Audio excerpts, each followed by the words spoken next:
అందరూ బాగున్నారా? అందరూ క్షేమంగా ఉన్నారా? అంత కులాసగా ఉన్నారా? మంచిది. ఈ దినము దేవుని యొక్క మహాకృపను బట్టి మరో శ్రేష్టమైన సర్వారాధన క్రమములోనికి ఆత్మ తండ్రి చేత మనందరం తోడుకొని రాబడి ఉన్నాం. అందును బట్టి దేవుడిని మనం ఎంతగానో స్తుతించవలసిన వారము అని మీ జ్ఞాపకం చేస్తూ ఉన్నారు. ఈ దినం మోషే సుఖోపవాస మండల ధ్యానాల్లో ఎన్నో దినం ఇవ్వాలా? 28వ దినం. మంచిది. ఈ దినం పాఠం సాయంకాలం మనం ధ్యానం చేసుకుందాం. ఈ సర్వారాధనలో దేవుని వాక్యాన్ని, ఒక కొత్త వాక్యాన్ని మనం విందాం. అదేంటంటే ప్రత్యక్షపరచబడిన దేవుని మందిరం. ఈరోజు మన సందేశం ఏంటి? ప్రత్యక్షపరచబడిన దేవుని మందిరము. ప్రత్యక్షపరచబడిన దేవుని మందిరము. వాక్యం చదువుకుందాం. 25వ అధ్యాయము 8వ వచనము, నిర్గమకాండము. నేను వారితో నివాసము ఉండునట్లు వారు నాకు పరిశుద్ధ స్థలమును నిర్మించవలెను. దేవుడు తన పరిశుద్ధమైన వాక్కును మన వినికిడిలో దీవించును కాక. చిన్న ప్రార్థన చేసుకుందాం. కన్నులు మూసుకుందాం. మోకడిద్దాం. మోకడించలేని వారు లేచి నిలబడి దేవుని యొక్క దివ్యమైన నామమును మహిమపరుస్తూ విధేయత కనపరుస్తూ ఆత్మ సహాయాన్ని పొందుకుందాం. ప్రార్థన. దయగల ప్రభువా, కృపగల తండ్రి, మీ మహోన్నతమైన మహిమాన్వితమైన పరిశుద్ధమైన ఘనమైన నామమును ఈరోజు ఈ పరిశుద్ధమైన పునరుత్థాన సాన్నిధ్యములో సమకూడే భాగ్యాన్ని మా ఎల్లరికూ దయచేసిన తండ్రి, మీకు ఎన్నో నమస్కారాలు, మీకు ఎన్నో వందనాలు. ప్రభువా, ప్రత్యక్షపరచబడిన పరిశుద్ధ మందిరము, పరిశుద్ధ గుడారము అని మీ వాక్య గ్రంథములో మీరు రాయించిన విషయాలపై కొంతసేపు మేము ధ్యానము చేసుకుని కోరుచుండగా మీ సహాయమును మేము కోరుకుంటూ ఉన్నాం. నా పరిశుద్ధ ఆలయములో నేను మీతో మాట్లాడేదను, అక్కడ నేను మిమ్మల్ని కలుసుకుందును, అక్కడ మీతో నేను మాట్లాడతాను అని మీరు వాగ్దానం చేశారు కదా.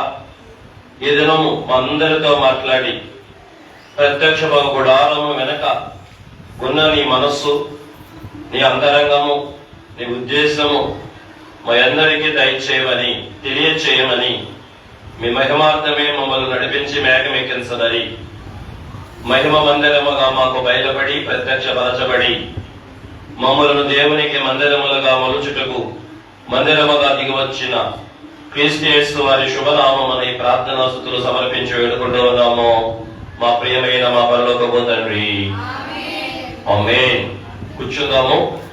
మన ప్రభువు ప్రాణప్రియుడైన యేసుక్రీస్తు ప్రభుల వారి శుభనామములో మీ అందరికీ కృపా సమాధానములు కలుగును కాక. మందిరములో ఏకీభవించిన మీ అందరికీ మందిరములో దేవుడు ఉంచిన శుభములు, సుఖములు, సంతోషమును మీ ప్రాణాత్మ దేహాల్లో విస్తరింపచేసి మేఘమెక్కించును కాక. రైట్. చదవబడిన వాక్యంలో దాని సందర్భం సాయంకాలం పూట ధ్యానాలకు వచ్చే వారందరికీ ఆ సందర్భం ఏంటో తెలుసు. ఆ సందర్భం ఎప్పుడు, ఆ సందర్భం ఏంటి అన్నది అందరు ఎరిగిన వారై ఉన్నారు. ఒకసారి రాని వారి కోసం ఈ యొక్క సందర్భాన్ని కూడా జ్ఞాపకం చేస్తారు. మోషే గారిని దేవుడు సీనాయి శిఖరము పైకి పిలిచి, శిఖరము పైన మోషే గారితో దేవుడు మాట్లాడుతున్న మాటలివి. ఏ మాటది? నాకు ఒక పరిశుద్ధ స్థలమును ఏర్పాటు చేయము. ఇక్కడ స్థలము అంటారు, 26 మొదటిలో గుడారము అంటారు. అంటే స్థానము. స్థలమేమో ప్రత్యక్షపు గుడారం, స్థలమేమో అతి పరిశుద్ధ స్థలములోని మందసం. రైట్. దేవుడు వాక్యంలో మనం చూస్తే దేవుడు ఏం కోరుకుంటున్నాడు? ఆయన నివాసం ఉండడానికి మన మధ్యలో ఒక స్థలాన్ని కోరుకుంటున్నాడు. ఈ మందిరం, ఈ గుడారం కోరుకోవడానికి గల కారణం ఏంటి? ఉద్దేశం కూడా అక్కడే చెప్పాడు. వారి మధ్యలో నేను ఉండునట్లు అన్నారు. ఏమన్నారు? అంటే ఇశ్రాయేలీల మధ్యలో. ఈరోజు మనతో పోల్చుకుంటే మన మధ్యలో దేవుడు ఉండడానికి దేవుడు ఏం కోరుకున్నాడు? ఒక పరిశుద్ధమైన స్థలం. ఏ స్థలం అయితే ఆ స్థలం అన్నాడా? ఏమన్నాడు? పరిశుద్ధమైన స్థలము అన్నాడు. ఆయనకి ఒక పరిశుద్ధమైన స్థలాన్ని ఆయన కోరుకున్నాడు. ఎందుకు కోరుకున్నాడో ఉద్దేశం కూడా చెప్పేసుకున్నాం. మనతో ఉండడానికి. ఒక చిన్న చరణం ఆయన రాసిన పాఠ పుస్తకంలో నుంచి. నేను మీలో, మీరు నాలో, మిళితమై నివసింతుమన్నా, మీరు నాలో, నేను మీలో, మిళితమై యేసునామమెంతో మధురం, మధురం మధురం మధురం, యేసునామా మధురం మధురం మధురం. దేవుడికి మహిమ కలుగును గాక. ఎందుకంట గుడారం? యేసయ్య నామం మధురమే. గుడారం ఎందుకంట? యేసయ్య మనలోకి రావటానికి, మనం యేసయ్యలోకి వెళ్ళటానికి. ఇక్కడ ఉన్న మీలో ఎంతమందికి ఆశ ఉంది? యేసయ్య నాలోకి రావాలి, నేను యేసయ్యలోకి వెళ్ళాలి అని ఎంతమందికి ఉంది ఆశ? ఈరోజు వండర్ ఏంటో చెప్పనా? లక్ష్మి ఆంటీ చెయ్యి ముందెత్తింది. దేవుడికి స్తోత్రం కలుగును గాక. ఎందుకంటే రాత్రులు వస్తుంది కదా, ప్రభుకి మహిమ కలుగును గాక. ఫస్ట్ ఆవిడే చేయెత్తింది. ఎప్పుడు లాస్ట్ ఎత్తింది ఆవిడ, ఎందుకంటే అర్థం కాక. ఇప్పుడు అర్థమైంది కాబట్టి ఫస్ట్ చెయ్యి ఆవిడే ఎత్తింది. దేవుడికి మహిమ కలుగును గాక. యేసయ్య నాలో ఉండాలి, యేసయ్యలో నేనుండాలి, అందరూ బాగుండాలి, అందరిలో నేను ఉండాలి. ఇది ఒక క్యాప్షన్. అట్లాగే యేసయ్య నాలో ఉండాలి, నేను యేసయ్యలో ఉండాలి. ఇది దేవుడి కోరిక. ఆయన కోరిక ఏమో మనలో ఉండాలని, మన కోరిక ఏమై ఉండాలి? నేను ఆయనలో ఉండాలని. ఎందుకు? ఆయన నాలో, నేను ఆయనలో. అక్కడ లేదు. కానీ అక్కడ ఏ అనుభవం ఉందంటే ఆయన మన మధ్యలోకి వచ్చే అనుభవం ఉంది. గుడారం వల్ల ఆయన మన మధ్యలోకి వస్తారు. ఎందుకు వచ్చేది అంటే ఇప్పుడు చెప్పుకున్నాయి, మీకు వివరంగా కూడా చెప్తా. మనలోకి ఆయన రావడానికి, మనం ఆయనలోకి వెళ్ళడానికి. ఎందుకండి ఈ అనుభవం? కుమారుడు వాక్యం మిమ్మల్ని చదివించా. ఎందుకు ఈ అనుభవం అంటే మీరు ఫలించడానికి అనండి, మనము ఫలించడానికి. ఎస్, ఆయన మనలోకి, మనం ఆయనలోకి అనే దేవుని మహిమ ఉద్దేశం వెనక, ఆ ఉద్దేశం వెనకాల ఉన్న మహిమ కారణం ఏంటంటే మనం బహుగా ఫలించాలి. ఏంటి? మనం బహుగా ఫలించాలి. ఉదాహరణకి అక్కడ ప్రభువుల వారు ఏం చెప్పారు? ద్రాక్షావళిని చెప్పారు, ద్రాక్ష తీగని చెప్పారు. ఎప్పుడు ఫలించింది ద్రాక్ష తీగ? ద్రాక్ష వలిలో ఉన్నప్పుడు ఫలించింది. ద్రాక్ష తీగలు ద్రాక్ష వల్లికి వేరే అయి ఉంటే అది ఏం చేయబడుతుందని రాయబడింది? అది పారవేయబడుతుంది, అగ్నిలో కాల్చివేయబడుతుంది. అందుక ఆయన మనం రక్షించింది ఆయనకు వేరుగా ఉండటానిక, ఆయనకు దూరంగా ఉండటానిక, ఆయన కనపడకుండా ఉండటానిక? చెప్పరే కాదు. దేవుడు మనల్ని రక్షించింది తిరుపతమ్మ, తులసమ్మ 2 నెలలకి 3 నెలల దాకా ఆయన కనపడకుండా ఉండడానికి అయితే కాదు. ఆయన మనల్ని రక్షించుకుంది ఎందుకంటే నువ్వు వేరుగా ఉండాలని కాదు. ఏమవ్వాలి? ఆయనలో నువ్వు ఉండాలి. పూర్తి చేయండి కనీసం మనసుతో అన్నా అంటే అంతే అంతే ఆ మాట మీరు అనాలి. ఎందుకు అలా? ఫలించడానికి, బహుగా ఫలించడానికి, జయించడానికి, విజేతలం అవ్వడానికి. దేవుడికి స్తోత్రం. ఆయన చెప్పలేదా ద్రాక్షావళి దగ్గర? చెప్పాడా లేదా? ఇప్పుడు నేను చెప్తా ఎట్లా ఫలం వస్తుందో.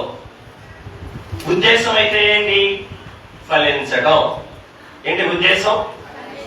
ప్రత్యక్ష గుడారం కారణం నాలోకి ఆయనలోకి. దాని యొక్క అవుట్పుట్ ఏంటి? ఫలించుట. ఫలించుట, ఫలాలు కలిగి ఉండాలి. ఇవాళ 8వ వచనం మీరు చదివారు. దీని వలన మీరు నాకు శిష్యులయ్యుదురు. ఉందా ఆఖరి వచనంలో? అక్కడ 8వ వచనంలో యోహాను సువార్త 15:8 ఉంది కదా. దీని వలన మీరు నాకు శిష్యులయ్యుదురు అంటే మీరు ఫలించడం వలన తండ్రికి మహిమపరచబడతారు. తండ్రి మహిమపరచడం వల్ల దీని వలనే మీరు నాకు ఏమై ఉంటారు? ఎస్, దేవుడికి మహిమ కలుగును గాక. అంతేనా?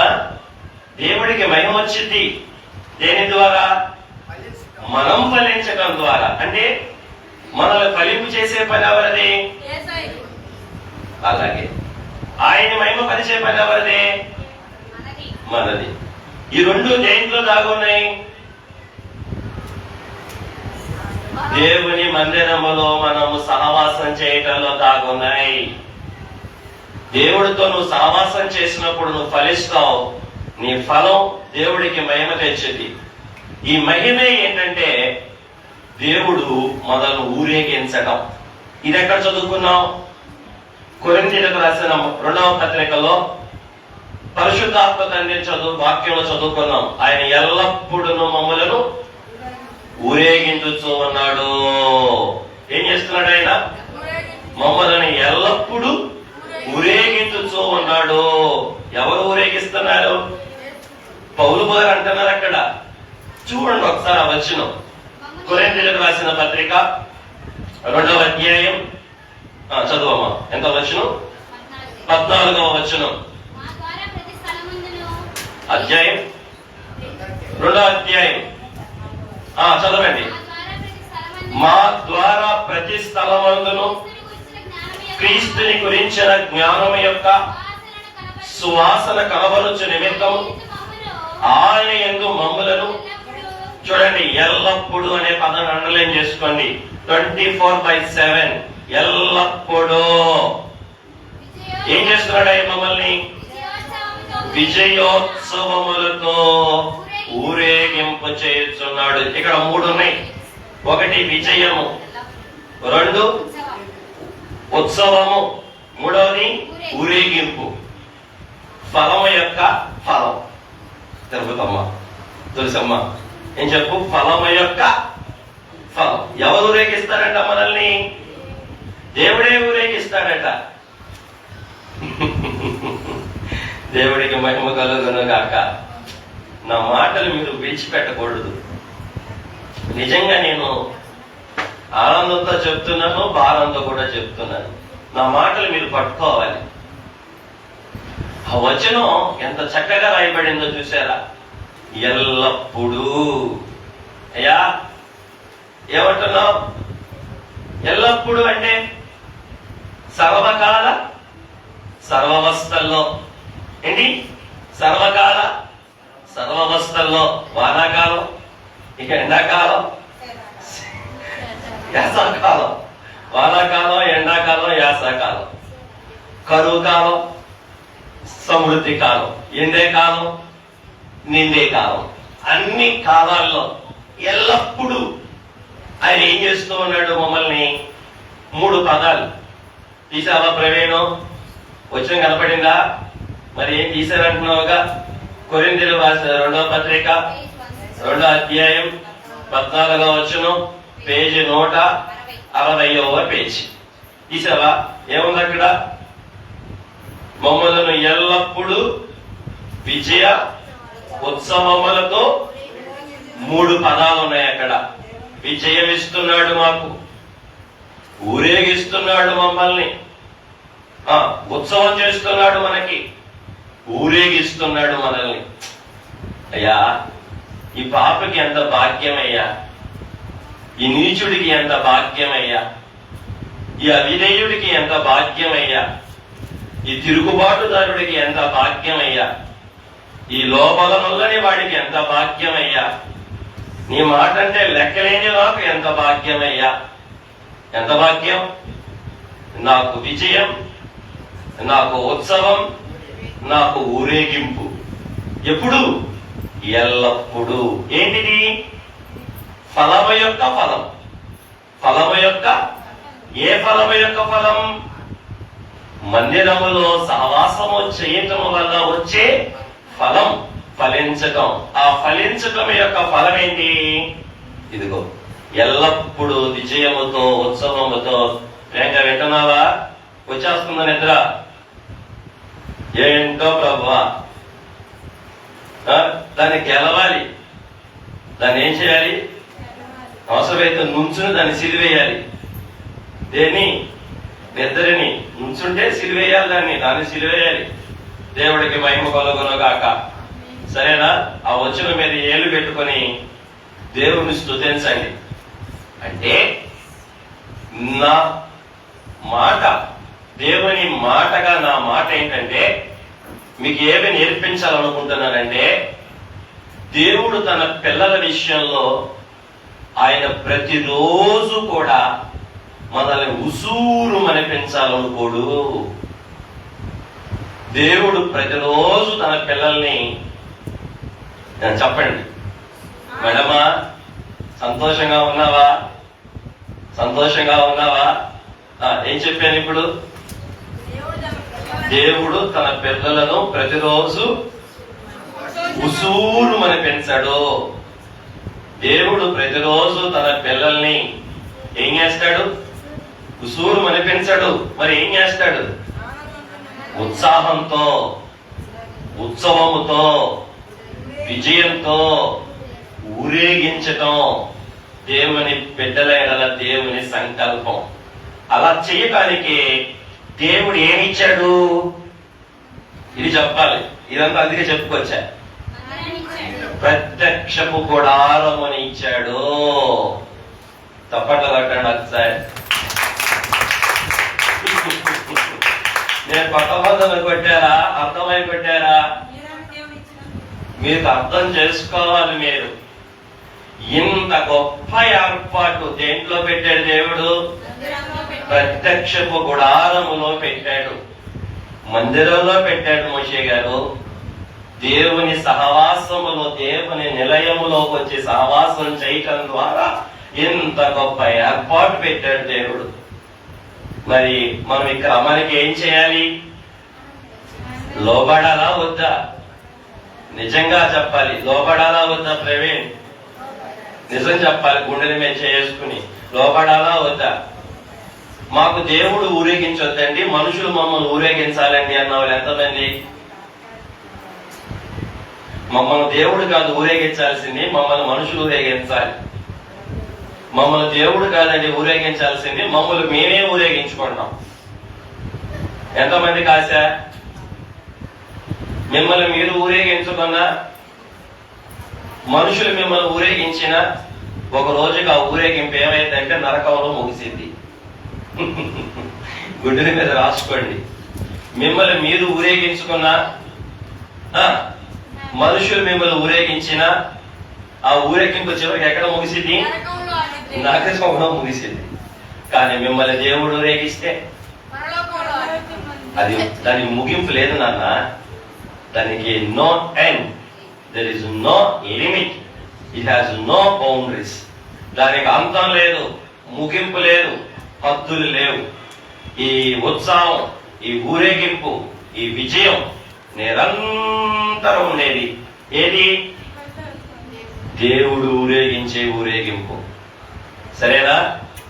ఆ గొప్ప ఊరేగింపు కావాలా? మనుషులు ఊరేగించే ఊరేగింపు కావాలా? చెప్పరే. మనుషులు ఊరేగింపు అంటే ఏంటి? మా ఇంటికి వచ్చిందండి, మా పెళ్లి చేసిందండి, మా పెద్ద మనిషి వెళ్ళే ఉందండి, మమ్మల్ని చూసుకుందండి, మమ్మల్ని కాపాడిందండి. ఏం ఎక్కొట్టి? దేవాలయం ఎక్కొట్టి, సహవాసం ఎక్కొట్టి, క్రమాలు ఎక్కొట్టి, ధ్యానాలు ఎక్కొట్టి. ఇప్పుడు మనుషులు ఏం చేస్తారు? చెప్పలే, బోర పెట్టి ఊరేగిస్తారు. అంతే కదా. మా అమ్మే, మా తల్లే, మా తమ్ముడే, మా అన్నయ్యే, మా అక్కే, మా చెల్లె. మనుషులు ఏం చేస్తారు? ఊరేగిస్తారు. ఇక మన ఊరేగింపులు అంటే ఏంటి? మన ఊరేగింపులు ఏంటి? మన బలహీనతలు చెప్పుకోవడమే మన ఊరేగింపులు. మా బాధలు, మా కష్టాలు, మా ఇబ్బందులు, మా ఇరుకులు, మా నొప్పులు, ఇవన్నీ మన ఊరేగించుకునే ఊరేగింపులు. ఇది రెండు ఎక్కడికి వెళ్ళి ముగుస్తాయి? అది మనకు దూరమగును కాక. మరి దేవుడు ఊరేగింపులు ఏంటి? మరి ఆయన ఊరేగించడం అంటే ఏంటి? నువ్వే రంగంలో ఉన్నా, గ్రాంటెడ్ గా తీసుకోండి, నువ్వే రంగంలో ఉన్నా, ఆ రంగంలో దేవుడిని అగ్రగణ్యుడిని చేస్తాడు. ద బెస్ట్, ద ఫస్ట్ అని మనం చెప్పుకుంటున్నాం కొంతకాలం నుండి. నిన్ను ఫస్ట్ ఉంచుతాడు, నిన్ను బెస్ట్ గా చేస్తాడు. అదే కదా ఊరేగించడం అంటే. దేవుడు నిన్ను ఊరేగిస్తాడు. దేశము యొక్క ఉన్నతమైన శిఖరముల మీద నిన్ను కూర్చోబెడతాడు. అవును, నిన్ను అందరి మధ్యలో యునిక్ గా ఉంచుతాడు. నేను నా కొడుకు వచ్చి ఒక మాట అన్నాడు, నాకు చాలా సంతోషం వేసింది. వాడికి సరిగా ఏబిసిడీలే జంట దాకా రాయడం రాదు. అంటే ఈ మధ్య నేర్చుకున్నాడంట, దేవుడు దీవించును గాక. అటువంటి వాడు ఒక కొత్త మాట వాడి నోట విన్నా నిన్న. అదేంటంటే, డాడీ, మా ఇంగ్లీష్ టీచర్ నన్ను, రే నువ్వు అందరిలో కల్లా యునిక్ గా ఉండాలరా అందట. ఏమంది? యునిక్. ఈ పదం నేను చదువుకునే రోజుల్లో దాని అర్థం నాకు కూడా తెలియదు. నేను ఇంగ్లీష్ మీడియం చదువుకున్నా, ఇప్పుడు తెలుసు సేవలోకి వచ్చినాక. మా అబ్బాయికి ఏబిసిడీలే సరిగా రాయలేడు కదా, వీడికి ఈ పదానికి అర్థం తెలిసిందా అని వాడిని అడిగా. అరే నీకు యూనిక్ అంటే మా వాడు సీరియస్ చూస్తున్నాడు, ఏబిసిడీలు రావని. ఇప్పుడు వచ్చేసినాయి, దేవుడు మహాదేవాలు వచ్చినాయి. ఇప్పుడు విచిత్రం ఏంటంటే వాడి క్లాస్ లో వాడు సెకండ్ అంట, వెనకాలకి నేర్పించే లీడర్ అయ్యాడంట. దేవుడు దశ తిప్పాడు. నా దశ కూడా 10th లోనే తిరిగిందిరా నాయన. నేను 10th దాకా డల్లుని, మహా డల్లుని, లాస్ట్ నుంచి 2వ వాడిని. దేవుడికి మహిమ కలుగును గాక. ప్రభు నమ్మకం నాకే నా దశ తిరిగింది, దిశ మారింది. కాబట్టి ఒకరిని అడిగా, నానా మేరీ టీచర్ అన్న మాటకు అర్థం తెలుసా నీకు అని అడిగా. యునిక్, ఎందుకంటే నాకే పెద్ద పదం అది. యునిక్ అంటే ఏంట్రా అన్న. డాడీ, నేను బాలాజీ అందరిలో కంటే మేము యునిక్ గా ఉండాలంట, అంటే ప్రత్యేకంగా ఉండాలంట డాడీ. మరి ఉంటావా అని అడిగా. ఉంటాను డాడీ, మేడే చెప్పింది నాకు, అందరిలాగా ఉండకూడదంట జాయ్, నేను అందరిలాగా ఉండకూడదంట, నేను యునిక్ గా ఉండాలంట. నిజంగా అప్పుడు నాకు చాలా ఆనందం వేసింది. నాకు నిజంగా ఆనందం వేసింది. దేవుడు కోరుకుంటుంది కూడా అదే. ఒక టీచర్ ఒక బిడ్డ నుండి ఏం కోరుకుంది? అరే నువ్వు అందరిలాగా ఉండకూడదు నాన్న, యు మస్ట్ బి యూనిక్. దేవుడు కూడా ఈ రోజు ఇజ్రాయేల్ నుంచి కోరుకుంది ఏంటి? ఓ ఇజ్రాయేలీలు, మీరు నా జాతి, నా ప్రజలు, నా స్వాస్థ్యం, మీరు అందరిలా ఉండడానికి వీలు లేదు. You must be unique. నన్ను కలిగిన మీరు ప్రత్యేకంగా ఉండాలి, విలక్షణంగా ఉండాలి, విమలముగా ఉండాలి. విమలము అంటే పరిశుద్ధంగా ఉండాలి. ఈరోజు దేవుడు మన విషయంలో కోరుకుంటుంది కూడా అదే. మనం కూడా ఎలా ఉండాలి? యునిక్ గా ఉండాలి. అంటే ద బెస్ట్ ఫస్ట్ అలా ఉంచాలి అన్నది ఎవరి ఆలోచన? ఆ మేరీ టీచర్ ఆలోచన ఏంటి? తన చేతి కింద ఉన్న బిడ్డలు అందరిలా ఉండకూడదు, అన్ని క్లాసులలాగా ఉండకూడదు. మరి ఆ మేడం గారి పేరులోనే ఉంది ఏంటిది? మేరీ. వీడి పేరులో ఏముంది? Joy, Samsung Joy. అల్టిమేట్ అనుకోకుండానే వాళ్ళిద్దరికి ఏం కలిసినాయి? దైవం ఒకటే అయ్యాడు, ఇంటెన్షన్ ఒకటే అయ్యింది. అరే నానా నువ్వు యూనిక్ గా ఉండాలరా. పిల్లాడికి చక్కని ఏంటనేది దాన్ని ఏమంటారు? మా వాడే చెప్పాడు చూడండి. నాకు నిజంగా మా వాడు ఇంగ్లీష్ లో మాట్లాడేది ఇప్పుడు కూడా మోటివేషన్ అంట, గొప్ప మోటివేషన్ అంట. దేవుడికి మహిమ కలుగును గాక, ప్రభుకే మహిమ కలుగును గాక. మోటివేషన్ అంట. అవును, దేవుడు మనలో కూడా ద బెస్ట్ ద ఫస్ట్ గా చేయాలన్నది ఆయన కోరిక. దానికి మోటివేషన్ గా మనకి ఏమి ఇచ్చాడు చెప్తే తప్పట్లో కొట్టిస్తా. దేవుని ఆలయము, ప్రత్యక్షపు గుడారాన్ని ఇచ్చాడు. ఎస్, ప్రపంచంలో నువ్వు యునిక్ గా ఉండడానికి, నువ్వు చేసే ఉద్యోగంలో, నువ్వు చేసే పనిలో, నువ్వు జీవించే జీవనంలో, నీ చుట్టూ ఉన్న వారి మధ్యలో నువ్వు బహుగా ప్రత్యేకంగా ఫలించేవాడిగా ఉండాలి.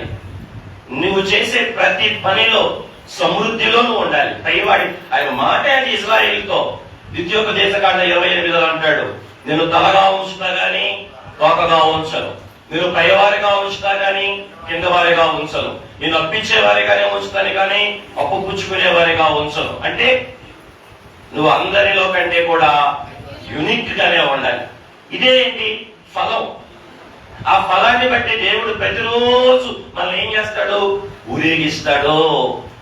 విజయమించి ఉత్సవం చేసి ఊరేగిస్తాడు. ఇది భూలోకంలో పరలోకంలో కూడా. ఆ గొప్ప మనస్సుతోనే దేవుడు మనకి ఇజ్రాయిల్కి ఏమి ఇస్తున్నాడు? ప్రత్యక్షపు గుడారం ఇస్తున్నాడు. మరి ఇది దేవుని చిత్తం. ఇదేంటి? మందిర ఏర్పాటు అన్నది దేవుని చిత్తం, దేవాలయ ఏర్పాటు అన్నది దేవుని చిత్తం. మరి ఆ క్రమానికి మనం లోబడొద్దా? ఆ క్రమం ఎదురుగా వచ్చి సాగిల పడొద్దా? లోబడకుండా సాగిల పడకుండా ఫలిస్తామా ప్రవేణం? నీకు నువ్వు ఊరేగించుకోగలవా? వద్దు. మన స్వయం కృషి చెప్పే మన స్వయం కృషి ఉండొద్దా పాస్టర్ గారు అంటే నేను అన్నాను, ఉండొద్దా అన్నాను. కానీ స్వయం కృషి ఎంత చేసినా మనకు బోల్డ్ ఆటంకాలు ఉంటాయి. మోషే గారిలో ఏముంది? ముందు స్వయం కృషి. ఎక్కడో ఉన్నప్పుడు? ఐగుప్తులో ఉన్నప్పుడు 40 ఏళ్లప్పుడు మోషే స్వయం కృషి. కండ బలం ఉంది, గుండె బలం ఉంది, జ్ఞాన బలం ఉంది, బుద్ధి బలం ఉంది, అన్ని బలాలున్నాయి. సకల విద్యా ప్రావీణ్యుడు, పుష్కలంగా అన్ని ఉన్నాయి. ఏమంటాడు? నా ప్రజలు బయటికి తీసుకువెళ్తాను అన్నాడు. కానీ బయటికి తీసుకువెళ్ళగలిగాడా? బయటికి తీసుకురాగలిగాడా?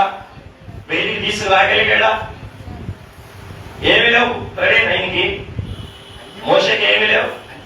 బైబిల్ చెప్పింది సకల విద్యా ప్రావీణ్యుడంట. అంటే ఇంజనీరు, డాక్టరు, యాక్టరు, అన్ని సైంటిస్టు అన్ని అనుకున్నాడు. నాకు అన్నీ ఉన్నాయి, నా ప్రజలకు విమోచకుడిని నేనే అనుకున్నాడు. తన స్వయం కృషితో కత్తి పెట్టుకుని బయటకు తీసుకురావాలనుకున్నాడు. కానీ బయటకు తీసుకురాగలిగాడా? అతనికి ఎవరు తోడవలసి వచ్చింది? దేవుని కృప తోడవలసి వచ్చింది. దేవుడికి మహిమ కలుగును గాక. మన స్వయం కృషితోనే అన్ని సాధించేయచ్చు అనుకోకూడదు. మనకేం కావాలి? దేవుని కృప కావాలి. ఆ కృప దొరికే స్థలం చెప్పు. చిలకల్లాగానేనా? అనుభవంతోనా? చిలకలంటే తెలుసు కదా మీకు. అది ఆ చిలకల మాటలు వద్దు, అనుభవంతోనే మనం మాట్లాడాలి. ఆ కృప మనకు దొరికే స్థలం చెప్పలే, గట్టిగా చెప్పండి అందరూ. దేవుని గుడారము. ఇక్కడ ఆయన అంటాడు, ఆయనలోకి మనం ఆయనలోకి వెళ్తాం వల్ల ద్రాక్ష తీగలు ఎలా ఫలించిద్దో అలా మనలో కూడా ప్రభు ఏం చేస్తాడు? రైట్. దేవుడికి మహిమ కలుగును గాక. ఇది కాన్సెప్ట్. ఇదేంటిది? కాన్సెప్ట్. మనం చెప్పుకోబోయే సందేశానికి ఇదే సారాంశం కూడా. దీన్ని ఇప్పుడు మీకు ప్రూఫ్ చేస్తా, సిద్ధాంతాన్ని నిరూపిస్తా. మీ మ్యాథమెటికల్ భాషలో ఇది సిద్ధాంతం.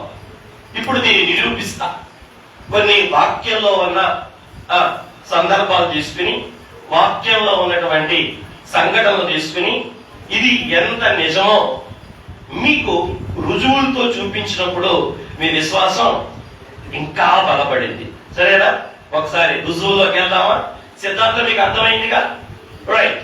ఇప్పుడు బైబిల్ గ్రంథంలో ఉన్న కొన్ని గుడారాలు మీకు పరిచయం చేసి నిరూపణ చేస్తాను. వీలుంటే రాసుకోండి, లేదంటే వినండి. ఈ ప్రత్యక్షపు గుడారానికి బైబిల్ గ్రంథంలో ఉన్న పేర్లు మొదటిది ప్రత్యక్షపు గుడారము.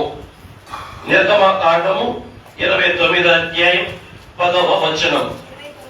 10 ఏం పేరు? ప్రత్యక్షపు గుడారము. వద్దు, ఇంటికి చదవండి. రెండవది దేవుని యొక్క గుడారము. దేవుని యొక్క గుడారము. రాజులు 2వ గ్రంథము 2వ అధ్యాయము 28వ వచనము. దేవుని యొక్క గుడారము. రాజులు 2వ గ్రంథము 2వ అధ్యాయము 28వ వచనము. మూడవది దేవుని యొక్క నివాస స్థలము. దేవుని యొక్క నివాస స్థలము అంటే దేవుని యొక్క ఆలయము అని. దేవుని యొక్క ఆలయము లేదా దేవుని యొక్క నివాస స్థలము. ఆలయం అంటే ఏంటి? దేవుని నివాస స్థలం, దేవుడు ఉండే స్థలం. అందుకే అయ్యగారు అన్నారు, గుడికి ఎందుకు వెళ్ళవలెను? ఇంటిలో ఉండి ప్రార్థన చేసుకుంటే చాలరా. అయ్యగారు ఏమన్నారు? ఇంటిలో గుడికి ఎందుకు వెళ్ళవలెను? ఇంటిలో ఉండి ప్రార్థన చేసుకుంటే చాలరా. ఇది ఎవరి తలం పంట? మనం ఆదివారం ఎట్లాగో గుడికి వెళ్తాం కదా, ఇంకా వారంలో మధ్యలో గుడికి వెళ్ళాల్సిన పని ఏంటి? ఇంట్లో ప్రార్థన చేసుకుంటే చాలదా అనుకుంటాం. అయ్యగారు అన్నారు, ఈ తలంపు ఎవరిదంట? సాతాను తలంపు ఇది. కాబట్టి గుడిలో ఎవరున్నారు? మరి ఇంట్లో లేడా? అది కూడా మీకు అర్థమయ్యేదంటే ముందు చెప్తా. ఆ తర్వాత రెఫరెన్స్ చెప్పానా?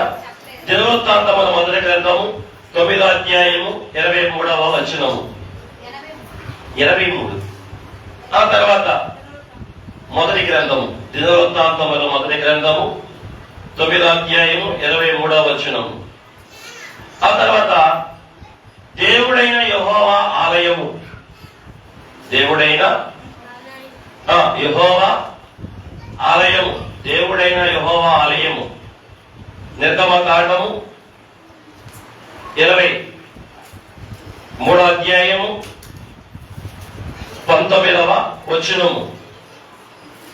మీరు పండగలు చేసేటప్పుడు మీ పండగల్లోకి కావలసిన కానుకలు, ఫలాలు ఎక్కడికి రమ్మని చెప్తాడు? మీ దేవుడైన యెహోవా ఆలయానికి తెండి అంటాడు. ఆ దేవుడైన యెహోవా ఆలయం అంటే ఏంటిది? ప్రత్యక్షపు గుడారమే. ఎన్నయ్యాయి? 4. ఐదోది ప్రత్యక్షపు గుడారము అని నివాస స్థలము. ఇందాక మనం చెప్పుకున్నాగా, దినవృత్తాంతముల గ్రంథంలో చెప్పుకున్నాం. తర్వాత ప్రత్యక్షపు గుడారం అన్నటువంటి నివాస స్థలం, ఇది కూడా నిర్గమకాండము 39, 32లో ఉంది. అంటే అన్ని ఒకే రకంగా ఉంటాయి. తర్వాత సాక్ష్యముగా ఉండు నివాస స్థలము, నిర్గమకాండము 38, 21. సాక్ష్యముగా నివాస స్థలము, నిర్గమకాండము 38. అలాగే పరిశుద్ధ స్థలము 21. అంటే మందిర పదార్థముల నిమిత్తము, అనగా సాక్ష్యపు పదార్థములు మొత్తాన్ని పెట్టే స్థలాన్ని ఏమన్నారంటే సాక్ష్యముగా నివాస స్థలము అన్నారు. ఆ తర్వాత పరిశుద్ధ స్థలము, ఇది ఎక్కడుంది?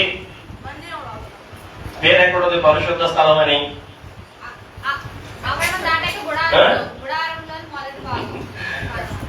అయ్యా ఓకే, ఇప్పుడు మనం ఏం చెప్పుకుంటున్నాం? మరో పేర్లు చెప్తున్నాం. రిఫరెన్స్ ఎక్కడ ఉందని అడిగా. అది ఇవాళ మన మూలవాక్యమే. నేను వారి మధ్యలో ఉన్నట్లు వారి నాకు ఒక పరిశుద్ధ స్థలము. రైట్. ఆఖరిగా దీనికున్న మరో పేరు ఒకరిని ఒకరు కలుసుకునే గుడారము. నిర్గమకాండము 25వ అధ్యాయం 22వ వచనం. నేను అక్కడ నుండి మీతో కలుసుకుంటాను, మీతో మాట్లాడతాను. ఒకరు ఒకరు కలుసుకునే స్థలం. ఒకరు ఒకరు అంటే ఎవరెవరు? దేవుడు మనము కలుసుకునే స్థలం. 25, 22. 2 ఎక్కడ ఉంది? 22. ఇవన్నీ ఎన్నయ్యాయి? 7. ఈ 7 కూడా ప్రత్యక్ష గుడారానికి బైబిల్లో ఉన్న మరో పేర్లు. ఇవన్నీ ఏంటి?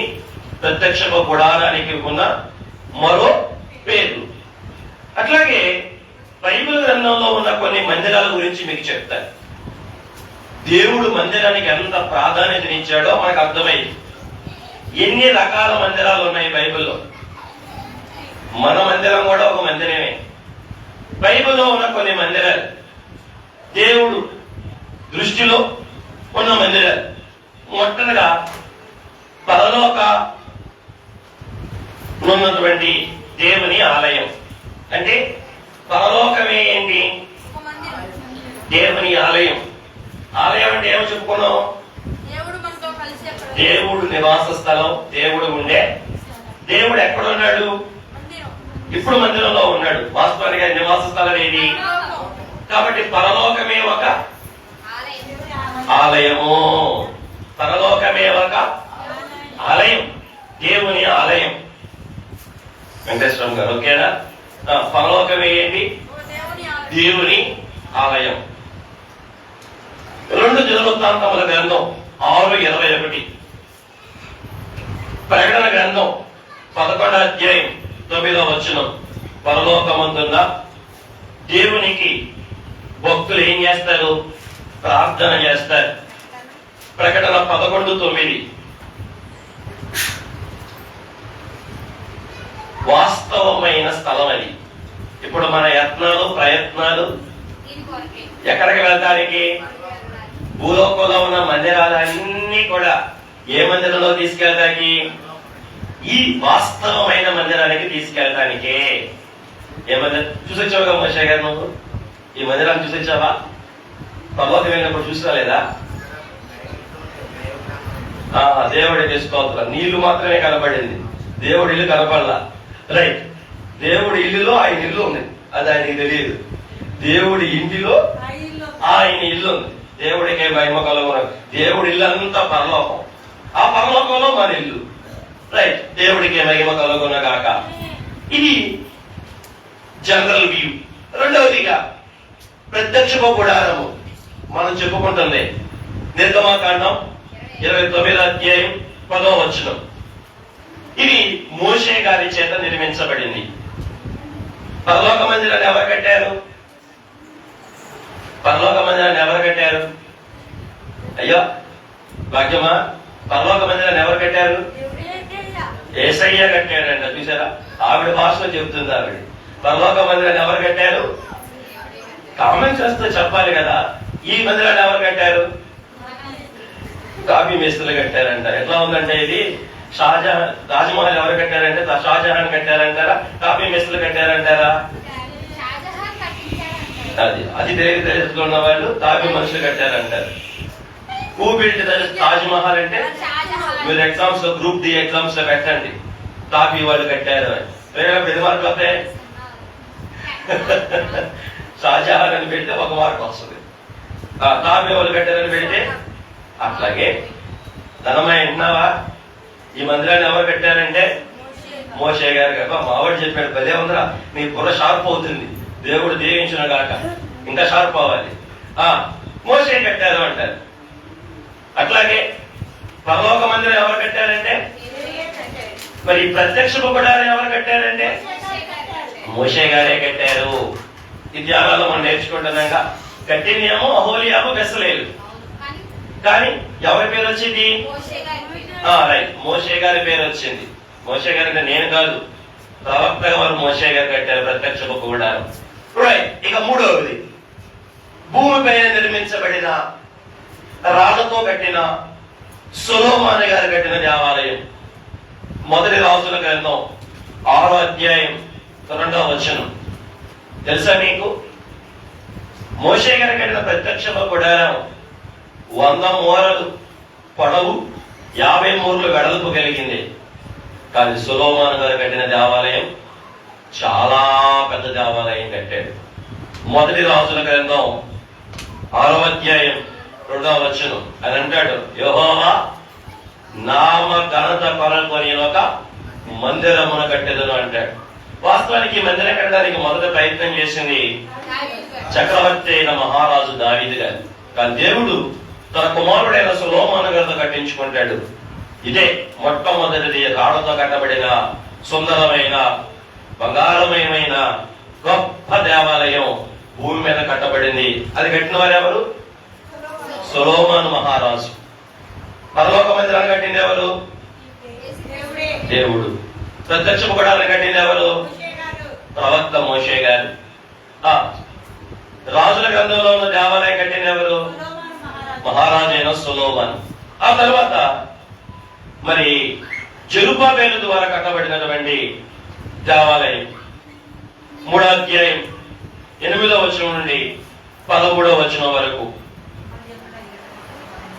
3వ అధ్యాయం ఎజ్రా గ్రంథం 3వ అధ్యాయము 8 నుంచి 13వ వచనం వరకు. అంటే సొలొమోను గారు కట్టిన దేవాలయాన్ని బబులోను సామ్రాజ్యపు రాజు నెబుకద్నెజర్ రాజు కూల్చేస్తాడు. 70 సంవత్సరాలు వారు చెరలోకి వెళ్ళిపోతారు. ఆ తర్వాత కోరెష్ మహారాజు వచ్చి యూదుల్ని ఇజ్రాయేల్ తమ దేశానికి పంపించి మీ మందిరం మీరు కట్టుకోండి అంటాడు. అప్పుడు జెరుబ్బాబెలు నాయకత్వంలో ఒక చిన్న దేవాలయం కట్టబడింది. ఎన్నో దేవాలయం ఇది? 4వ దేవాలయం. ఈ దేవాలయం కట్టింది ఎవరు? జెరుబ్బాబెలు అనే నాయకుడు. జెరుబ్బాబెలు భయపడమాకు, ధైర్యం తెచ్చుకో, పని జరిగించు అంటాడు హగ్గయి పుస్తకంలో. హగ్గయి పుస్తకంలో మందిరం కడతా ఉంటే చాలా మంది ఎగతాళి చేస్తారు. అదేమో గోడలు కడతాంటే, ఈ మందిరం కడతాంటే సొలొమోను మందిరం ఎక్కడా, నువ్వు కట్టే మందిరం ఎక్కడా అని చెప్పి 2 సంవత్సరాల మందిరం ఆగిపోతుంది. అప్పుడు దేవుడే కలగ చేసుకుని ఎక్కండి కొండ, కొట్టండి, నరకండి, చెట్టుల్ని కట్టండి అని 2 ప్రవక్తలను లేపి, ఒక ప్రవక్త హగ్గయి, ఇంకొక ప్రవక్త జకరయ్య, 2 ప్రవక్తలను లేపి ఉజ్జీవింపచేసి జెరుబ్బాబెలు భయపడమాకు, ధైర్యం తెచ్చుకో, దేవుడు పని జరిగించు, మొదటి మందిరం కంటే ఈ కనబడే మందిరం మీద నా అధికమైన మహిమను నేను ఉంచుతాను, నువ్వేం భయపడమాకు, భూమిని ఆకాశమును మరొకసారి నేను కంపింపజేస్తాను, నువ్వేం భయపడమాకని దేవుడు ధైర్యం ఇచ్చి జెరుబ్బాబెలుతో ఈ మందిరాన్ని కట్టిస్తాడు. ఎజ్రా గ్రంథం చెప్పలే 3వ అధ్యాయం 8వ వచనం నుంచి 13వ వచనం వరకు.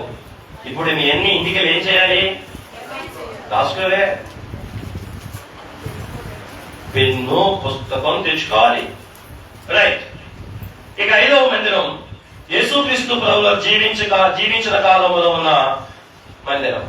అంటే ఈ మందిరం ఏంటంటే, మీకు రాజ్యాల గురించి నేను చెప్పాలి, కానీ మీకు సమయం మనకు సరిపోదు. కాబట్టి ఈ మందిరమే, ఏ మందిరం? జెరుబ్బాబెలు కట్టిన మందిరం ఉంది కదా, అది చిన్న మందిరమా పెద్ద మందిరమా? చిన్న మందిరమే.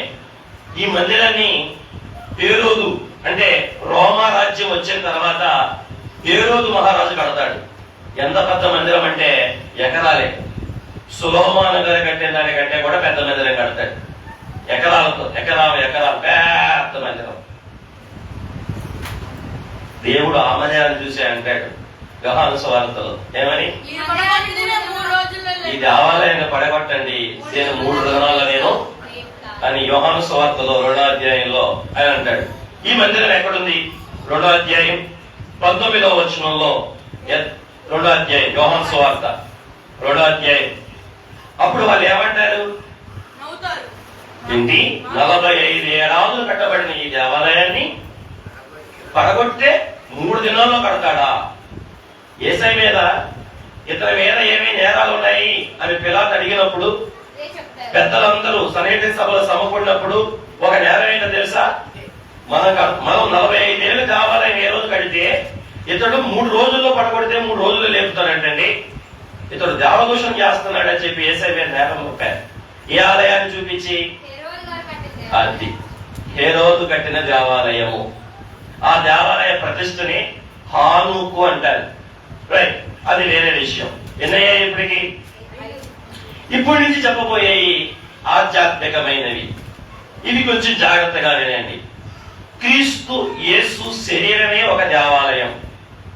యేసు ప్రభు వారి శరీరమే ఒక దేవాలయం. రాత్రిపూట మీకు చెప్తున్నా, ఆ 4 తెరలు యేసు ప్రభుల వారి యొక్క శరీరము అని, యేసయ్య ఒక దేవాలయం అని రాత్రులు కూడా ధ్యానాల్లో మీకు జ్ఞాపకం చేస్తారా? రెఫరెన్స్ కూడా చూడండి, ఈ వచనంలోనే ఉంది. ఏ వచనంలో? యోహాను సువార్త 2వ అధ్యాయం 21లోనే ఉంది. ఆయన దేని గురించి చెప్పాడు? తన శరీరాన్ని గురించి చెప్పాడు. అంటే ఆయన శరీరాన్ని దేంతో పోల్చుకున్నాడు? దేవాలయంతో పోల్చాడు. కాబట్టి యేసు ప్రభువే ఏమై ఉన్నాడు? దేవుని దేవాలయమై ఉన్నాడు. యేసయ్యలోనే ఎవరున్నారు? దేవుడు ఉన్నాడు. యేసయ్య ఎవరు చెప్పరే? దేవుడు ఉన్న స్థలమే దేవాలయం. ఇప్పుడు యేసయ్యే దేవుడు, ఆయనలోనే దేవుడు అన్నాడు. ఆయనే దేవుడు, అందుకే ఆయనే ఎవరు? దేవాలయము. యేసు ప్రభువే ఏమై ఉన్నారు? ఎన్నయ్యాయి? 6. 7వది దేవుని సంఘమే దేవుని ఆలయము. దేవుని సంఘమే దేవుని మందిరము. అంటే మనమే ఏమై ఉన్నాం? దేవునికి ఆలయమై ఉన్నాం. అవును, మీరు దేవుని ఆలయమని మీరు ఎరుగరా? ఎక్కడుంది? కొరింథీయులకు రాసిన మొదటి పత్రిక 3వ అధ్యాయం 16వ వచనం. 16వ వచనం. కొరింథీయులకు రాసిన 2వ పత్రిక 6వ అధ్యాయం 16వ వచనం. అపోస్తుల కార్యములు 7వ అధ్యాయం 48వ వచనం. కొరింథీయులకు రాసిన మొదటి పత్రిక 3వ అధ్యాయం 16వ వచనం. ధనమ్మా, నువ్వెవరంట? దేవుని రక్తంలో కడగబడి, దేవుని రక్తంలో కొనబడి ప్రతి విశ్వాసి కూడా ఏమై ఉన్నాడు? దేవుని ఆలయం. ఆలయం అంటే ఏంటి? దేవుడు ఉండే స్థలం. దేవుడు ఎవరిలో కూడా ఉంటాడట? రక్షించబడిన పరిశుద్ధమైన సంఘంలో కూడా. అందుకే కొరింథీ పత్రికలో ఏమంటాడు? వచనం చదవండి. 3:16. మీరు దేవుని ఆలయమై ఉన్నారని మీరు ఎరుగరా? దేవుని ఆత్మ మీలో నివసించుచున్నాడని మీరు ఎరుగరా? చాలు. దేవుడికి మహిమ. ఎవడైనా దేహమును పాడు చేస్తే దేవుడు వాడిని పాడు చేయను. అయితే ఇక ఉద్దేశం ఏంటా? వచనంలో ఉన్న ఉద్దేశం మనమే, సంఘమే ఎవరట? దేవుని ఆలయం. అంటే దేవుని రక్తంలో కడగబడి విడిపించబడిన వారే. అంటే మనలో ఎవరు ఉండాలి? ఉన్నాడు. నేను ఒకసారి చెప్పండి. చెప్పే. శరీరానుసారుడు శరీర విషయముల మీద మనసు ఉంటుంది, ఆత్మానుసారుడు ఆత్మ విషయముల మీద. ఇప్పుడు మీరు నాకు చెప్పండి, మీ మనసులో దేవుడు ఉన్నాడా లేడా? అనుమానంగా ఉందా? పాస్టర్ గారు ఉన్నాడు అంటే క్వశ్చన్ రైజ్ చేస్తాడు, లేడు అని చెప్పినా క్వశ్చన్ రైజ్ చేస్తాడు. అందుకే తటస్థంగా ఉంటే ఏ బాధ లేదు. అటు కాదు ఇటు కాదు, అటు ఇటు కాదు ఏమవుతారు తెలుసుగా మీకు? ఏమవుతారు? కాబట్టి దేవుడి సంకల్పన ఏంటంటే బాప్తిజం తీసుకుని ప్రభు సంస్కార భోజనం తీసుకుంటున్న ప్రతి విశ్వాసులో దేవుడు ఉండాలి అన్నదాని సంకల్పం. నువ్వు ఉండని అంటే ఆయన ఏం చేస్తాడు? ఆయన ఉండాలని ఆయన ఆలోచన. నువ్వు ఉండనివ్వట్లేదు కాబట్టి నీలో ఉండడు. ఆయన కోరికే నీలో ఉండాలని. నిజంగా ఇందాక చెప్పానే, ఈ పాపకి ఎంత భాగ్యమయ్యా, ఈ దోషికి ఎంత భాగ్యమయ్యా, ఈ తిరుగుబాటుదారుడికి ఎంత భాగ్యమయ్యా, ఈ లోపడని వాడికి ఎంత భాగ్యమయ్యా. పరలోకంలో ఉండే దేవుడు ఎక్కడికి వస్తాడంట? ఎవడు దీనుడై కొనుకుచుండునో దేవుడు వారి లక్ష్యము చేయి. ఇంకా ఏముంది అక్కడే? యెషయా గ్రంథంలో అక్కడే ఏముంటది? యేసయ్య గారు ఒక పాట కూడా రాశారు కదా. ఏం పాట? ఆ ఉజ్ఞాలు తగిన పాట ఏముంటది? నాకు కూడా గుర్తు రావట్లేదు ఆయనకి. వినయము కలవారిలో హెచ్చించు. ఆ చరణంలో ఉంటది. ఆయన వినయము గల వారిలో నివాసం ఉంటాడు. ఎవరి దగ్గర? వినయము గల వారిలో. అంటే క్రీస్తు ప్రభువుకి వినయం కలిగి, దేవుడి వాక్యానికి వినయం కలిగి, మందిర క్రమానికి వినయం కలిగి, నన్నును నా వాక్యమును ఐదు రాసిన పాట చెప్పండి. అదన చెప్పండి. మనోవిచారకూడదనే పాటలు ఏమంటారు? నన్ను సిద్ధము చేయు మనసు నరుడు అడిగిన, నన్ను సిద్ధము మనసు నరుడు నన్ను నా వాక్యమును సభను నన్ను నా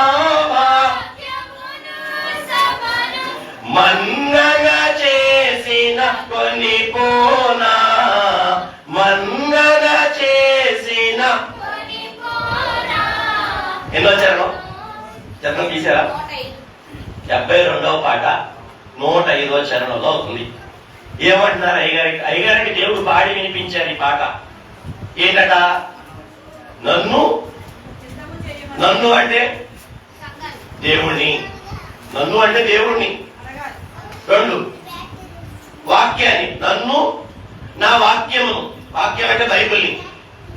సభను అంటే ఇప్పుడు చెప్పు, ఇందాక చెప్పింది. సభను అంటే సంఘమును, సంఘ కార్యక్రమమును ఏం చేయాలి? మన్నన చేయాలి. సంఘ కార్యక్రమంలో ధ్యానాలు పెట్టారు అనుకోండి, నువ్వు ఇంట్లో ఉంటే ఏం చేసినట్టు? ఏం పేరు? సంఘంలో దేవుడిని పిలిచింది ఎందుకు? ఇంట్లో ఉంటానిక? చెప్పే. దేవుడు పిలిచింది ఎందుకు? దేవుడిని నమ్ముకుంది ఎందుకు? లోకంలో బిజీగా ఉంటానిక, లోకంలో తిరగడానిక, లోకంలో బలగడానిక? మరి దేనికి దేవుడు పిలిచింది? అసలు నువ్వు దేవుడి దగ్గరికి వచ్చింది ఎందుకు? అయ్యా, దేవుడిలో బలపడటానిక, లోకంలో బలపడటానిక? అందుకే దేవుడు అంటున్నాడు, నన్ను నువ్వు, నా వాక్యాన్ని, 3 నా సభను. సభ అంటే సంఘం, సంఘ కార్యక్రమములు, సంఘ క్రమాలు, సంఘ నియమాలు, సంఘ పద్ధతులు, సంఘ నిబంధనలు. పైగా రాసిన మాటలో ఒక మాట ఉన్నది, సంఘ కార్యక్రమములను గౌరవించని వారు పరిశుద్ధాత్ములను ధిక్కరించిన వారు అన్నారు. ఏంటి?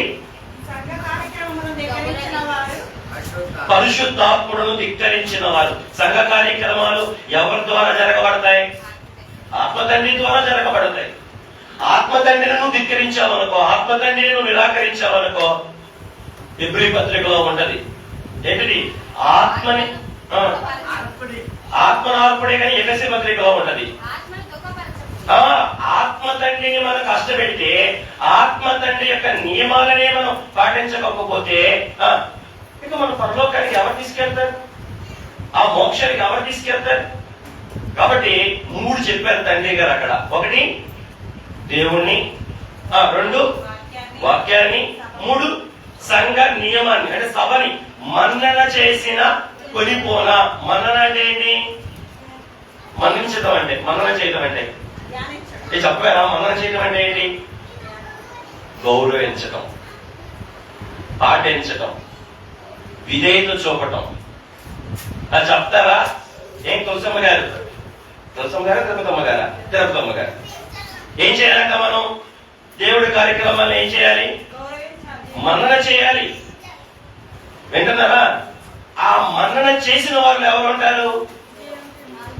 దేవుడు ఉంటాడు. మన్నన చేసిన వాళ్ళు ఎవరుంటారు? కట్టేశారు. మన్నన చేసిన వాళ్ళు ఎవరుంటారు?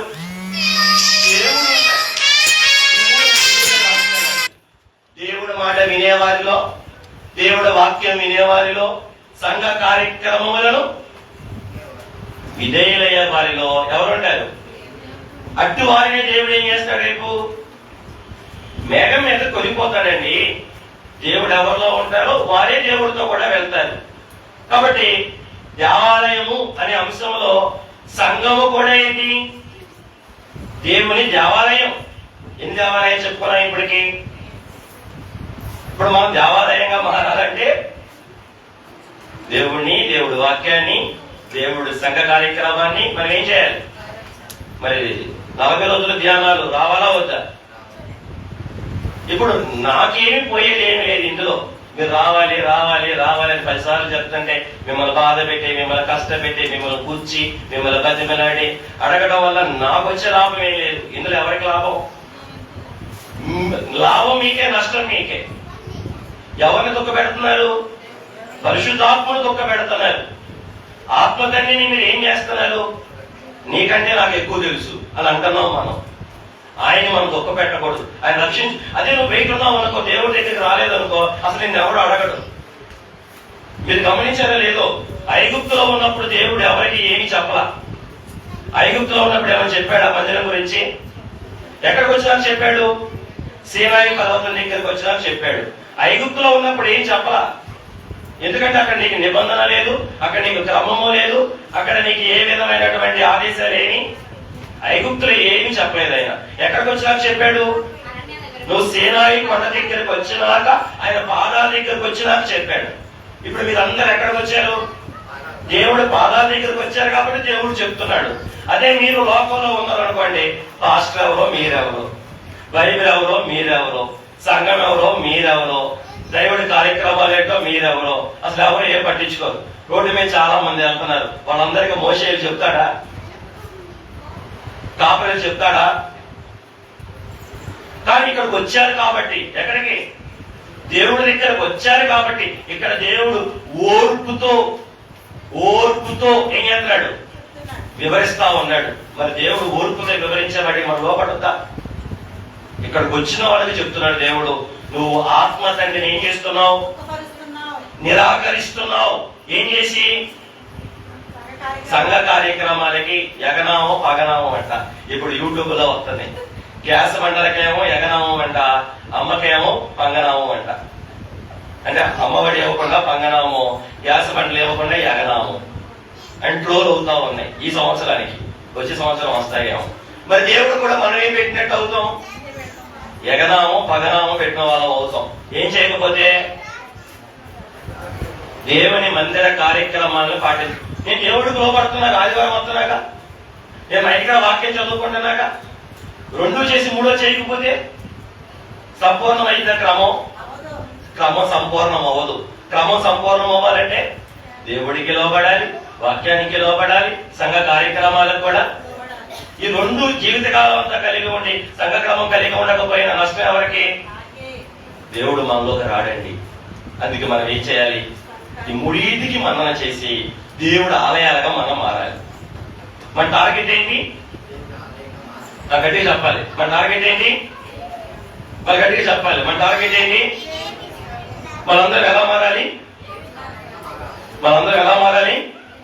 రైట్. ఎన్నయ్యాయి ఇప్పటికి? ఇక ఏడైపోయినాయా? 7 ఆలయాలు చెప్పానా? రైట్. 8వ ఆలయం వ్యయంగా అంత్యక్రీస్తు కాలములో 2 దశలోనికి రాసిన పత్రిక 2వ అధ్యాయం 4వ వచనం. అంత్యక్రీస్తు కాలములో యూదులకు ఉండే దేవాలయం. అప్పుడు మనం ఉండమండి. అప్పుడు మనం ఏమైపోతాం? అంత్యక్రీస్తు కాలములో అంటే 7 ఏళ్ల శ్రమ కాలములో. అదే ఆ రోజు మనకు వద్దండి. ఆ రోజులోకి మీరు వెళ్ళకూడదని నేను బతిమలాడి చెప్పింది. ఆ రోజుల్లో పిల్ల జాడ, తల్లి జాడ, చెట్టుకొక్కరై పొట్టకొక్కరై ఏం చేస్తారు? మసి అనాథులై అరిసే రోజు. అదే దేవుని ఉగ్రత. అమ్మో, అది తప్పించుకోవడానికి దేవుడు మనకి ఏమి ఇచ్చాడు? మందిర క్రమం ఇచ్చాడు. దాంట్లోకి వెళ్తారా? ఎగిరెళ్తారా? 7 ఏళ్ల శ్రమలోకి వెళ్దామా? ఎగిరెళ్దామా? ఏ జీవన దేంట్లోకి వెళ్దాం? ఎగిరెళ్దామా? శ్రమలోకి వెళ్దామా? రైట్. ఆ శ్రమల కాలంలో, అంత్యక్రీస్తు కాలములో యూదులకు ఉండే దేవాలయం. అక్కడే అంత్యక్రీస్తు ఏం చేస్తాడు? హేయమైన వస్తువుని, దాన్ని ఏమంటారబ్బా? తలపై నరికేయటం. అదే వధిస్తాడు. అది రావట్లా, వధిస్తాడు హేయమైన జీవిని. దానియేలు గ్రంథంలో చెప్పబడినట్లు 24వ అధ్యాయం మత్తయి సువార్తలో ప్రభు చెప్పినట్లు అంత్యక్రీస్తు 7 ఏళ్ల కాలంలో ఏం చేస్తాడంటే యూదుల దేవాలయంలో అపవిత్రమైన జంతువుని, అది యూదుల దేవాలయం. ఇప్పుడు ఆల్రెడీ వాళ్ళు యూదుల దేవాలయం కట్టుకోవడానికి ఏం చేస్తున్నారు? ఇప్పుడు యూదులకి ఏం లేదో తెలుసా? మందిరం లేదు. ఇందాక మీకు చెప్పానే, సొలొమోను కట్టిన మందిరాన్ని ఏమో నెబుకద్నెజరు పగలగొట్టాడు. ఆ తర్వాత హేరోదు, జెరుబ్బయలు కట్టిన మందిరాన్ని ఏమో టైటస్ మహారాజు క్రీస్తు శకం 70లో పడగొట్టాడు. అప్పటి నుంచి ఇప్పుడు దాకా వాళ్ళకి ఏం లేదు తెలుసా? పలకంలో ఒకటే ఒక గోడ, వీపింగ్ వాల్, ఏడుపుల గోడ. యెరూషలేము వెళ్ళారు ఎవరైనా ఉన్నారా ఇక్కడ? ఎవరైనా యెరూషలేము వెళ్ళారా? ఎవరు వెళ్ళా? మా అత్తమ్మ వాళ్ళు అట్టెళ్ళింది, ఆవిడ తెలుసు. వీపింగ్ వాల్ అంటే ఏడుపుల గోడ ఉంటది. అక్కడికి వెళ్ళి చేతులు పెట్టి ఏడుపుతా ప్రార్థన చెప్తారు. అదొకటే ఉంది వాళ్ళకి, దేవాలయం లేదా వాళ్ళకి. అతి త్వరలో వాళ్ళు దేవాలయం కట్టడానికి ఎదురు చూస్తా ఉన్నారు. ప్రవచన ప్రకారం వాళ్ళు కడతారు. వాళ్ళు కట్టే సమయానికి ప్రభు రాకడ వస్తుంది. మనందరం అనొచ్చా? అందరే ఒకసారి నోరు తెలిసి ఏం చేద్దాం? మనందరం ఎగిరి వెళ్ళిపోతాం. మిగిలిపోయే వాళ్ళు, ఎగిరిపోయే వాళ్ళు ఆ 7 ఏళ్ల శ్రమంలో ఉండిపోతారు. అలా ఉండిపోయే వాళ్ళలో యూదులు కూడా ఉంటారు.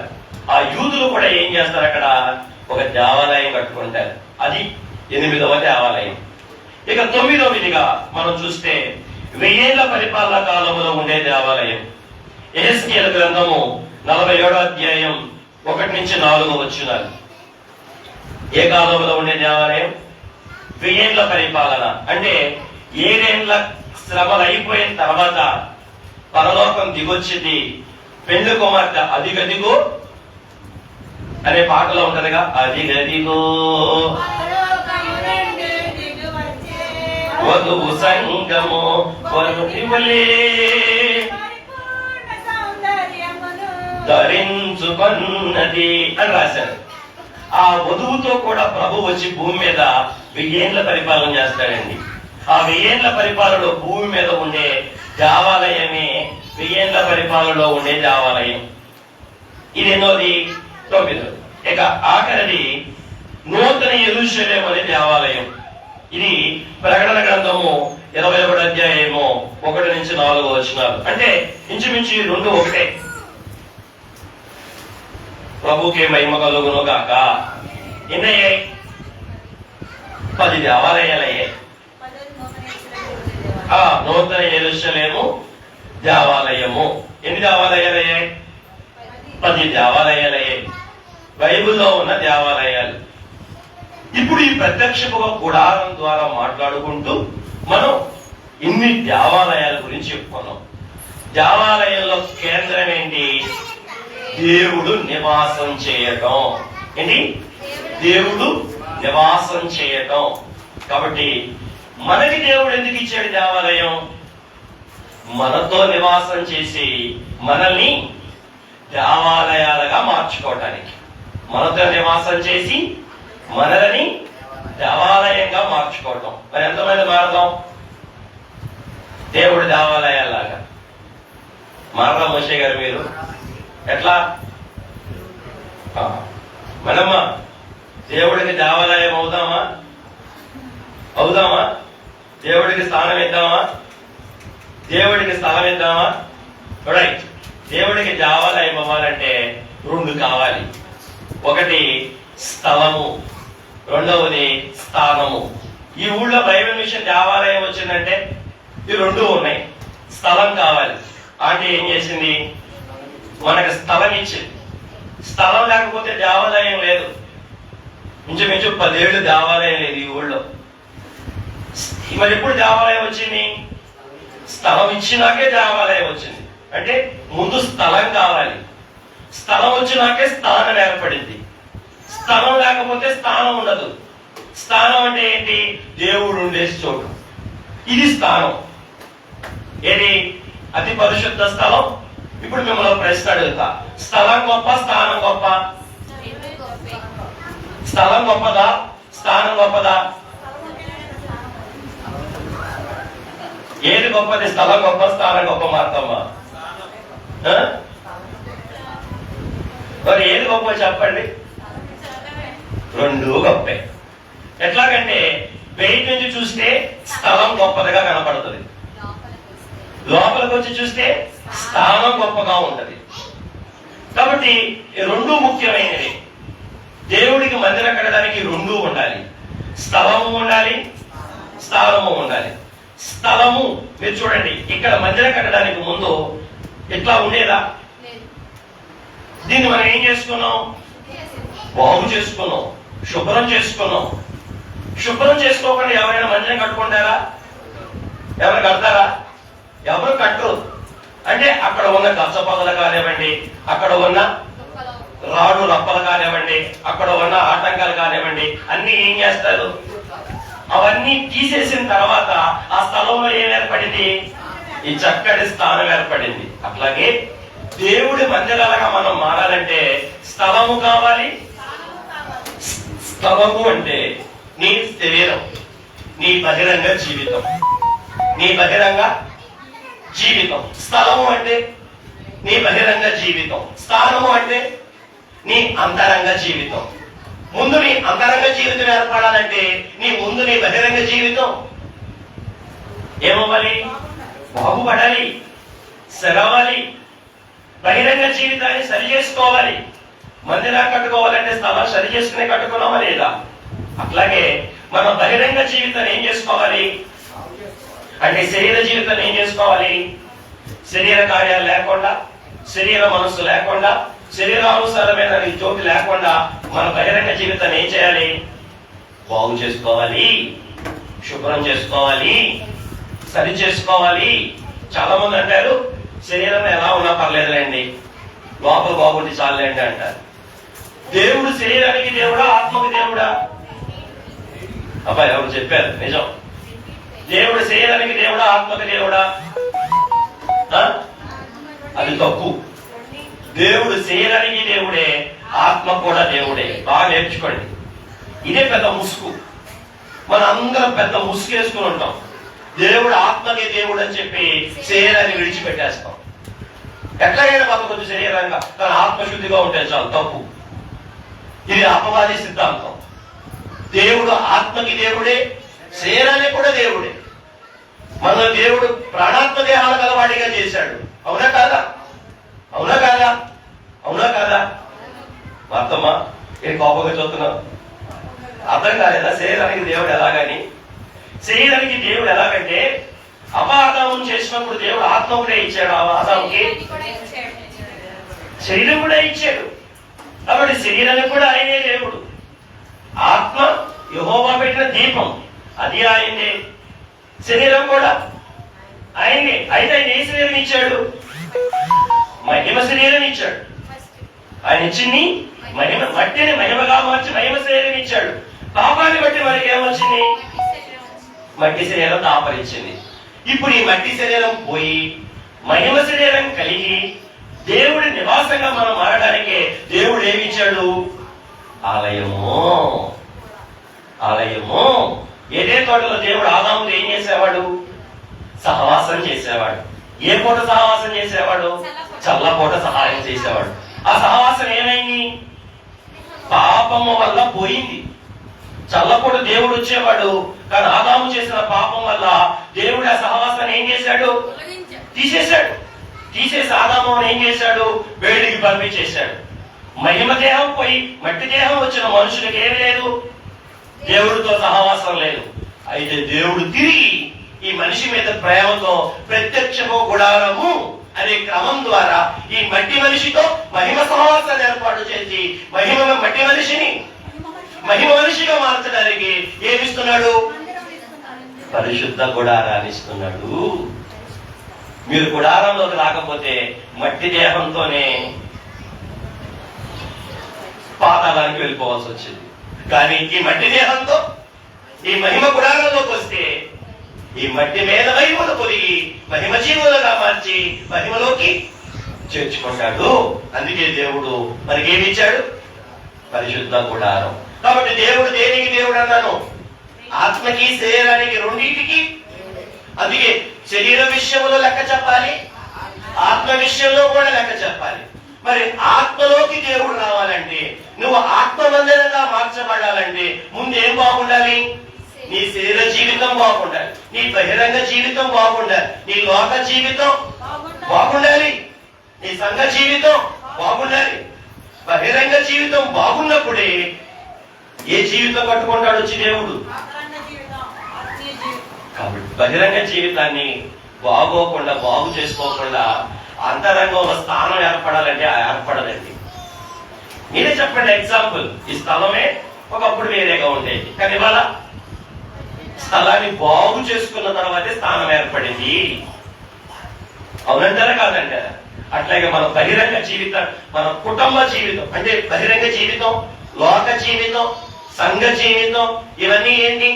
మన సంబంధాలు, బహిరంగ సంబంధాలు.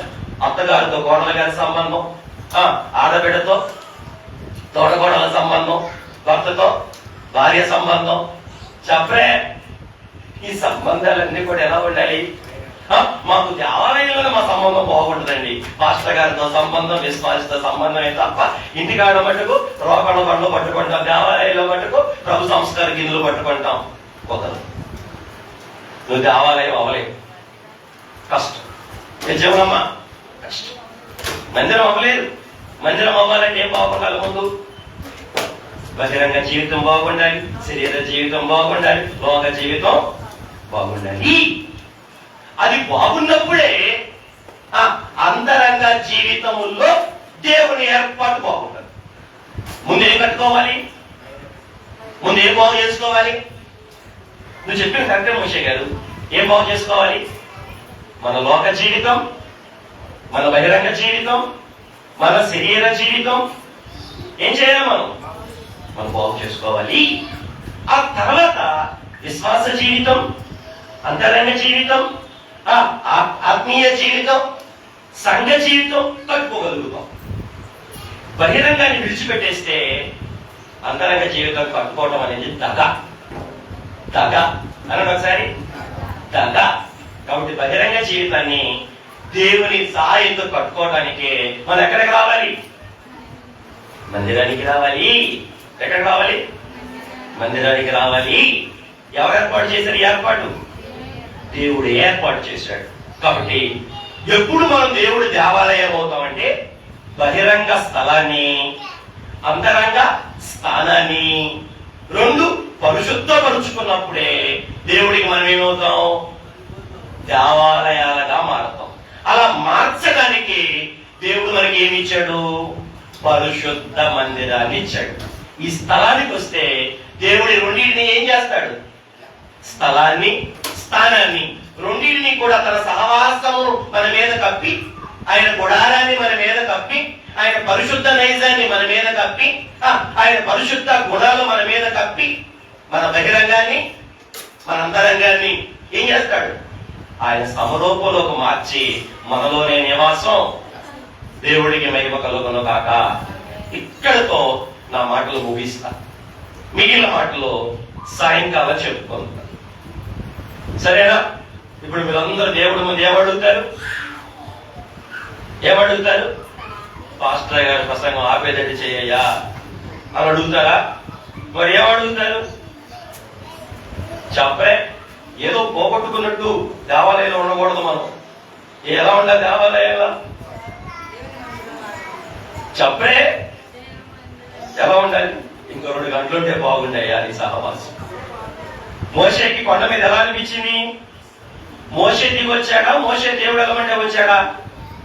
32లో చెప్తా. మోషే ఎలమంటే కిందకు వచ్చాడా? దేవుడు ఎలమంటే మోషే వచ్చాడా? మోషే దేవుడు అడిగి వచ్చేసాడా?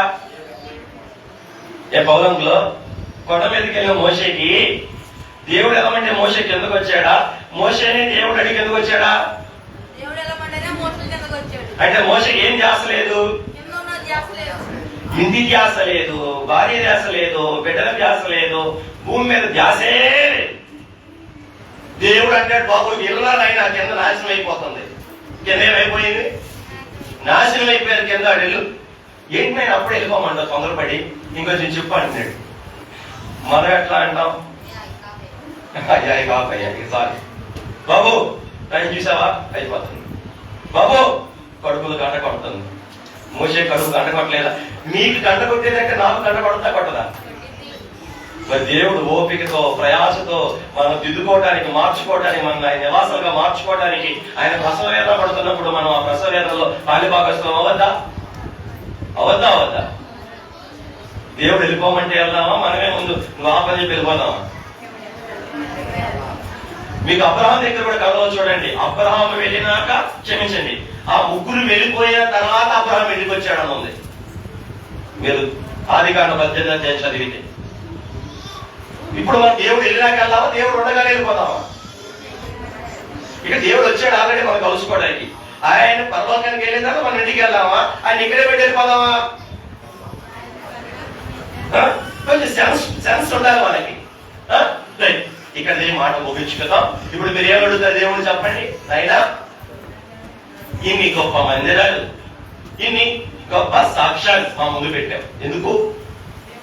నీ సహవాసాన్ని మాకు ఇచ్చి మమ్మల్ని నీ మందిరంగా మేము ఫలించడానికి, ఆ ఫలాలు నిలిచి ఉండడానికి, మమ్మల్ని ఎల్లప్పుడూ ఊరేగించడానికి, ద బెస్ట్ ద ఫస్ట్ మమ్మల్ని అన్నిట్లో ఉంచడానికి మాకు ఏ క్రమం ఇచ్చావు. కాబట్టి మేము ఈ రోజు నుంచి నిన్ను మందన చేస్తామయ్యా, నీ వాక్యాన్ని మందన చేస్తామయ్యా, నీ సభని కూడా, నీ సంఘ కార్యక్రమాలు కూడా మందన చేస్తాం, గౌరవిస్తామయ్యా. ఈ రోజు నుంచి మేము 40 రోజుల్లో 27 రోజులు జరిగిపోయాయి, మేము రాలేకపోయాం. కనీసం ముందున్న ఈ 12 రోజులైనా నీ సంఘ క్రమానికి లోబడతామయ్యా ఆయన ఆత్మానుసారులుగా మారుతామా? ఆయన సహాయం వేడుతున్నామా? ప్రభు ఆయన సహాయం మనకి ఇచ్చి ఆయన మహిమ మందిరంగా మార్చి మేఘమెక్కించును గాక. చిన్న ప్రార్థన.